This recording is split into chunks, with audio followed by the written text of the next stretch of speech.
Steve Pontiff from Acresio 394. I attend Mass at St. Gregory Barbarigo Church in Houma. I'm going to continue my talk on His Holiness John Paul II and the Hidden History of Our Time by Carl Bernstein and Marco Litti.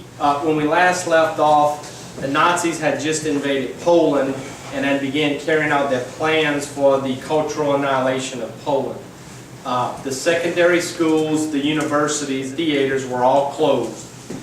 The church also was barred from celebrating the feast day of Polish saints. They didn't want the people to gather in any way, shape, or form and become somewhat activists in nature, and they thought they're not going to rally around the church for sure. On October 26 of 1939, the Nazis ordered compulsory labor for all Polish adults and for all Jews 12 years and older.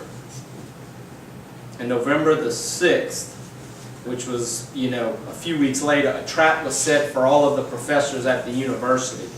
The German authorities summoned the faculty members for a discussion of their program, and then 186 professors were rounded up, immediately deported to a concentration camp at a city called Sachsenhausen, which is about 35 kilometers from Berlin.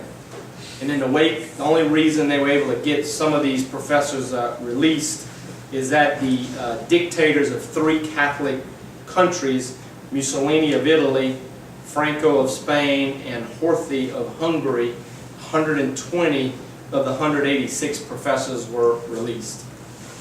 Didn't say what happened to the other 66, but I'm sure it wasn't good. To give you an idea of Nazi cruelty, one professor was hosed down with ice-cold water and left outside to die in sub-freezing temperatures. So the first winter of occupation brought the Poles face to face with, how do I resist this Nazism?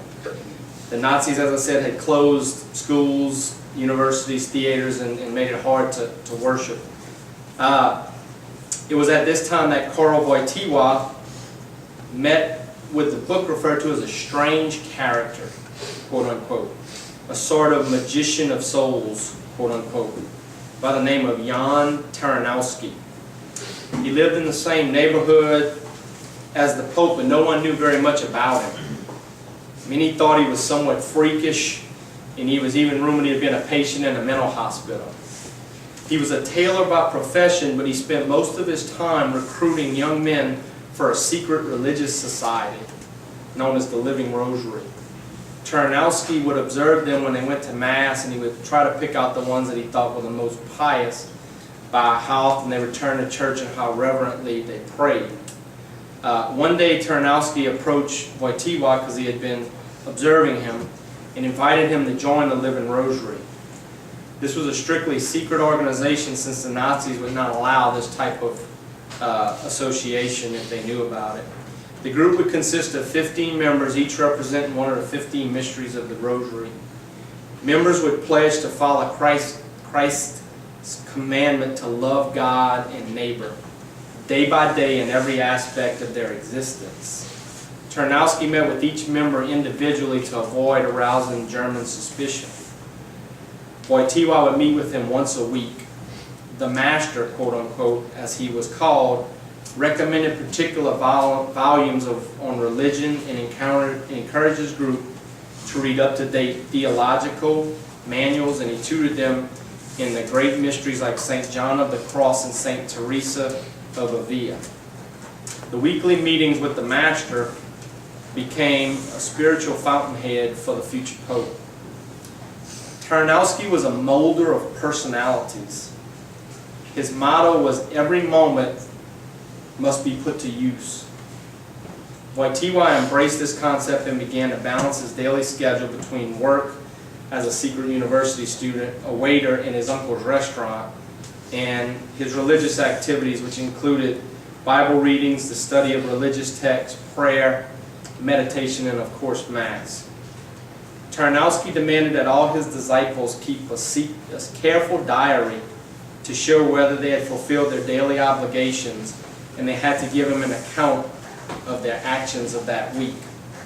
Many of the characteristics that Wojtyła would later exhibit as professor, bishop, and as pope seemed to have come directly from his experience with this Taranowski. Taranowski wouldn't use power to convince people, but rather persuasion. And he also cared a great deal about everyone. As I'm reading through this, I'm thinking the whole time, Altrea, spiritual grouping, Mr. George.